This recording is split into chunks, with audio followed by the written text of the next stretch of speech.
We know what it will take to get Markkanen out of Utah now.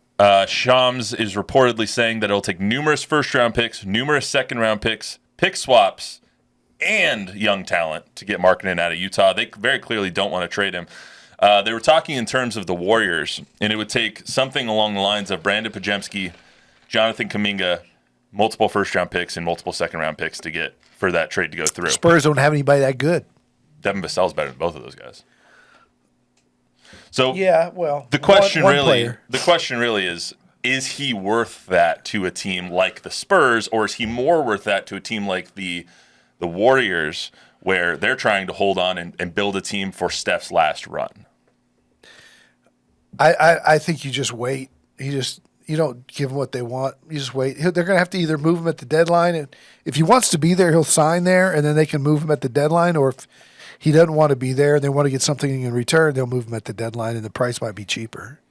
Yeah, I'm with Don. I mean, I think you've got to wait this thing out. If that's the asking price right now, then maybe that's the right price for the Spurs or another team, right? Because so we're talking what, based on what you see in the summer league going on, the players in the NBA that can play are already in the NBA, right? I mean, some of these other guys. I mean, you brought up Bronny earlier. I'll just leave it at that. I mean, there's more of the guys like Bronny in the summer league than there are going to be guys that can play like Markkanen.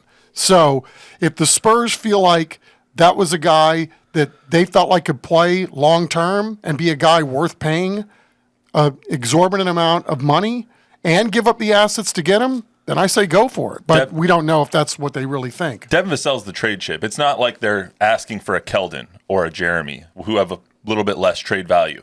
They would probably ask for, and they're rumored to be asking for Devin Vassell, who the Spurs are on record as being very, very high on. They love him, and they love the fit next to Wemby as long as Vassell can mature a little bit basketball-wise.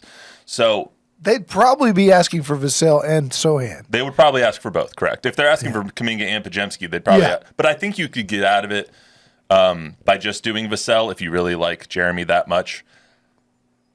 I could see them dealing Vassell halfway through the season. Like if you see how everything's meshing with this Castle current roster, really comes along. Yeah, 100%. But if let me give this to you. If this is too much, say too much. If it's not, if you're willing to do it, then say you're willing to do it. Vassell, okay, 25 first round pick, not the Hawks pick, the Spurs pick in 25, Spurs pick in 27, Spurs pick in 29. Pick swaps in the other 2 years, 26 and 28. No. So basically 5 firsts in Vassell. Not those firsts. I'm not giving up next year. Next year they're going to win 35 games. They're going to have a top 10 pick next year. I'm not giving up. But you're not giving up the Hawks pick. You're giving up the Spurs pick. Yeah, but the Hawks are going to be better than the Spurs. So the Spurs is the better asset. The Spurs are going to pick 8th, and the Hawks are going to pick 12th. The Hawks aren't going to be 12th. They're going to be better than the Spurs. No, they're not. Okay. I don't have a crystal ball, right? Is that too much, Chuck, for a player that you believe in? If they believe in him? Well, no. If they believe in him, probably not. But again, do you believe that? Again, I mean, you're doing the math with that many picks and all that. I mean, I would find it hard to believe that they would value him like that. That is a lot. That is a lot. Yeah, I could, but that's what it's going to go for. Like. He's basically going to sign his extension on August 6th, which is going to mean you can't trade for him until February 6th, with, ironically enough, I believe that's the trade deadline is 6th or 7th or something like that. So you're going to have basically 6 months to evaluate this current roster and say, okay, Lauri can take us from B to C. Because right now I think they're going from A to B with the guys that they signed. And remember, you're going to have to sign him to a 5-year max extension. Well, he'll have already re-signed at that point. You'll be trading for the contract. You'll be inheriting that contract. Yeah. That's a lot for Lauri Markkanen. I like him. I've always liked him. When he was in Chicago, I wanted him. But that's – and not Devin. It's more the picks. Mm-hmm. Depending – like I would give up the 31 pick swap and those – but not 25 because the Spurs pick in 25 – and the Hawks pick in 25. Spurs, like they could be like they were this year, 4-8 again. or 5 and 11, they're going to have 2 really good picks. And it's a better draft. It's a much better draft. So I'm not giving up those picks. I might give up some picks further down the road, Vassell and Branham or something like that. But man, I'm not giving up prime picks, not 5 of them. And that's what the price is going to be. I mean, look at Bridges and what they got. But you're gonna end up. You've been talking, just throwing a name out there. You've been talking about Devin Booker for forever. I'd give up that for Devin Booker. You'd give that up for Devin Booker, but Lauri Markkanen is younger than Devin Booker is. Yeah, he's less of a superstar, I would say. Yeah, much less. But he's still ascending. I would say Devin Booker is what he is at this point. He's already established. Yeah, Markkanen's really good. I don't know. That's a tough one. But Chuck, could you see 6 months down the road? Basically, he's going to re-sign and if he doesn't re-sign, then he's done in a year anyway, and you can sign him in free agency. So let's just assume that Lauri Markkanen, and this is the general consensus around the league so far, is that Lauri Markkanen is going to sign on August 6th. He's going to have 6 months with the Jazz, and then they're going to evaluate his trade value on February 6th. If the Spurs start and they're 25 and 20 at the February deadline, you see how this roster constructs itself. Is that a trade you would want them to make? For sure. I mean, I would argue that even if things aren't going well, maybe there's value then at that point anyway. And maybe it doesn't serve the player, Markkanen, very well at the time because he'd be going to a, team that's not going very far. But if you are trying to build your team long term, it might be a little more, from the Spurs standpoint, I could see even if you're not doing well, do something or make a splash trade even to start giving the fan base hope for the following year. Doesn't that also give you a little bit more a look inside of where the picks are going to end up being? Like if the Spurs suck, if the Hawks suck by February 6th, you're going to have at least 2 top 6 picks at that point. I think then it makes them even more valuable. Besides the draft picks, I think 2 things are in play, right? One is, are the Spurs in pursuit of an unrestricted free agent who may want to come play with Wemby, where you don't have to give up those assets to get a great player? So instead of giving the Jazz all this assets, there might be a guy that they say that we have a plan and we're doing this. We have Barnes and Paul, and they're going to go off the radar, and then we're going to replace them with younger talent.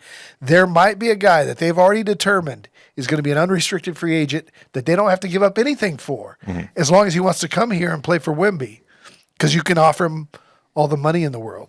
That's one. And the second one is Castle's development. If Castle, by mid-season, is a guy that you think is going to be better than Devin Vassell, then Vassell becomes expendable. Tell me if this is a bad comp. I look at Devin Vassell like I look at Drew Holiday. Stefan Castle like I look at Drew Holiday. Great defender. Yep. Developed a really good three-point shot. Sees the floor really well. Is kind of a do-everything kind of person. If he turns out to be Drew Holiday, it's one of the greatest picks in Spurs history. All right, let's get to the trivia answer real quick. Agree. Just to remind, I don't see it quite yet, though. To remind everybody what the question was: which Dallas Cowboys player was the first in NFL history and the only in NFL history to be named Super Bowl MVP from a losing team? Bob, you want to go first? We got no takers. No takers. Wow. All right, Don, give us the answer. Chuck, number 54, not Randy White. And not Bob Lilly. Bob Lilly was 74. Starts with an H. Yeah. You share a name with him. Chuck Howley. Very nice. Okay, Very see, good. I get there eventually. Ding, Okay. ding, ding, ding, ding. Chuck Howley had 2 interceptions Okay, a fumble Don't know that recovery without the hints, I never would have got that. in Cowboys. Dominated the game. It was the 5th Super Bowl, right? Super Bowl 5? Super Bowl 5. Against the Colts. First Super Bowl I ever watched. Really? Yeah. So that was the year before they won with Staubach, correct? Yes. They won Super Bowl 6 against the Dolphins. And Staubach, I think, In was New the Orleans. MVP of that game. Yes. And Ditka scored threw a touchdown to Mike Ditka. Nice. All right. See, there's your trivia. I'm going to have a little harder question on Monday. I've established And that. then the Dolphins, I'm which gonna was go baseball for Chuck on Monday. which was interesting, is like the Don will probably get that too. the Cowboys lost 5 and won 6. The Dolphins lost 6 and won 7. Did the Colts lose 4? No, they lost. Now you're just 3. You're just showing off now. Shush. Yeah. So the Spurs. So the Spurs. Shush him. So the Spurs also re-signed Mamu and Charles Bassey. That's brings their roster to 15 players. Chuck's favorite player on the Charles roster. Bassey. Charles Bassey. Yep. Said it before, said it a million times. Good for him. Glad he got guaranteed money. Worked out great for everybody. So that brings their roster to 15 players. That pretty much cements that they're done for this offseason. They might make a small move here and there, procedural stuff, two-way players, stuff like that. But for the most part, their main core group, their 12, 15 players, pretty set. So right now, I don't know. Yeah, I think I think there's still maybe some moving parts too. how big of moving parts? Is it like getting Keldon. a shooter here every now and then? Yeah, I mean, I think they're shopping Keldon. For I don't know. what would you like to see? What would you think? And they Devin would shop Booker. Keldon for? An equal player, different position. Equal player, different position. Big guy. Like a stretch four, or Yeah. or like an actual big, like a Yeah. Jonas Valanciunas kind of big. Yeah. Yeah. So big guy. an enforcer. Yeah. Interesting. Equal player, But don't they bigger need guy. they need more shooting though? Keldon's not a shooter. Yeah, but that's my point is like Yeah. you trade Keldon for a shooter or trade him for another guard or something like that. Or you bank on Stephon Castle and Devin Vassell becoming really good 3-point shooters. Neither are. Exactly. So that's my question as we currently are constructed right now. Barring another move, maybe getting rid of Keldon or changing some things up, we kind of have the core here. Devin, Chris Paul, Harrison Barnes, Wemby, Zach Collins, obviously all those guys. What's the ceiling for this team as currently constructed? Put your crystal ball, Well, crystal ball 45. for me. okay, the ceiling. I don't know. I spit too high last year. Now I'm a little gun shy. We're so hurt by last So, year. yes. We really are. So I think we all predicted around 40 games last I don't year. know. Did we ever check to see if this was true that there was a bonus kicker for Chris Paul? It is. There is. It was 32 or 32 33? wins. Okay. Whatever team he So- ends up with, Okay. if he moves, if that team is over 32, then he Okay. gets a kicker too. Well, then I would say, as that contract is currently constructed, I would say in the 30s would be a pretty good idea of where they seem to think, at least from the Chris Paul camp, would go. Where they think this season's going to go. 40 wins? I think if you look at how the roster kind of transformed this offseason or is continuing to transform this offseason, they needed three things when they came into it. Veteran leadership, which they got.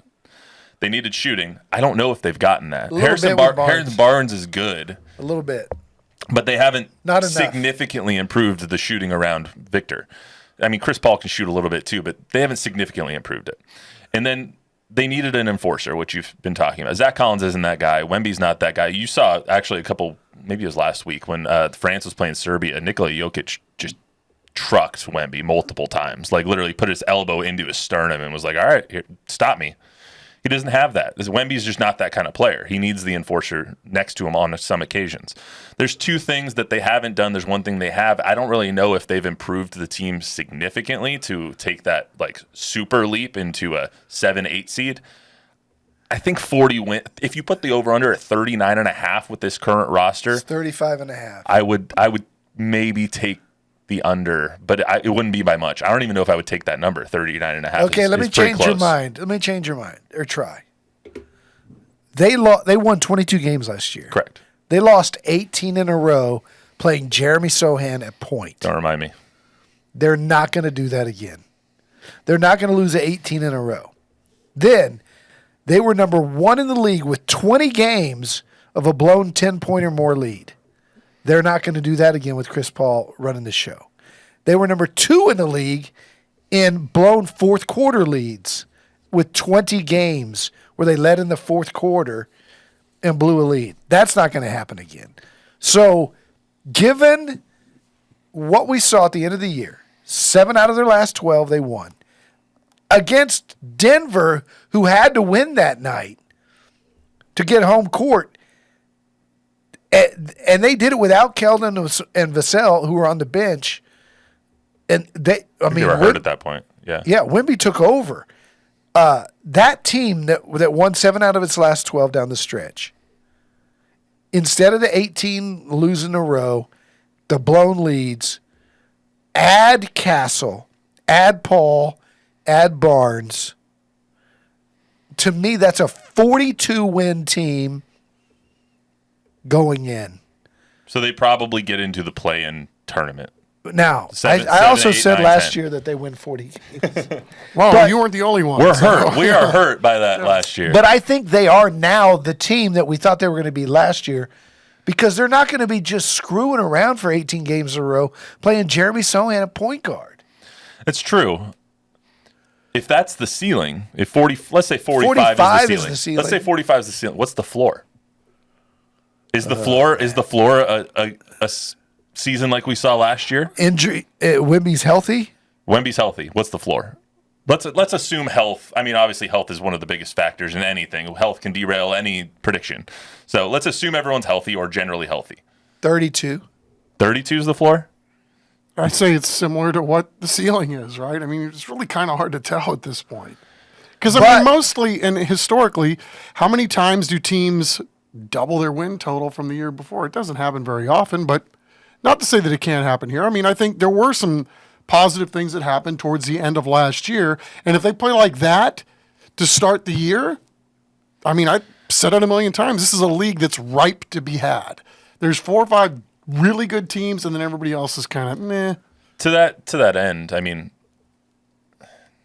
it is hard to tell, but I just don't know if they've improved that shooting aspect enough. It's just Yeah, and Vegas isn't impressed. They're picking 35.5, and Vegas is never off that much. Yeah. That's what concerns me. But I don't know if Vegas is really paying attention. They're paying attention maybe to roster players, this is exactly what we said last year. but the Sohan experiment just destroyed them last year. The- Here's the X factor, which no one's talking about, is don't put a ceiling on Wemby's improvement, That's fair. because that dude, The over-under last year was 29.5, and we all sat, not right here, but in these seats upstairs, saying that it was way too low, markedly too low, that they would win 40 games with Wemby at the helm, and that we would see drastic improvement from Devin and Jeremy and all these guys. Sure enough, they crapped out. We knew our predictions were dead by Christmas. two things happened. Pop decided to just watch for a month and see where Wemby wanted to play. A month?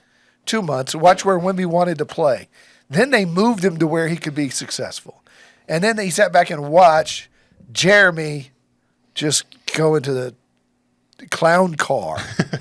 it was what they were doing on the court was absolutely just wasn't even basketball. Okay, Pop watched until the All-Star break. Pop didn't do. I don't want to say he didn't do. I don't want to say he didn't do much, but you didn't see the coaching on the floor. You didn't see. They were that. experimenting. They were experimenting until the All-Star break, and then they got to the All-Star break, and they're like, "All right, this is how we're going to do things here." Yeah. And then they got better. So I don't know. You did remember all those things that were written on the board too? Yeah. I mean, that was That's pretty sticking, telling. That's sticking with you. Yeah. Throw him the dang ball.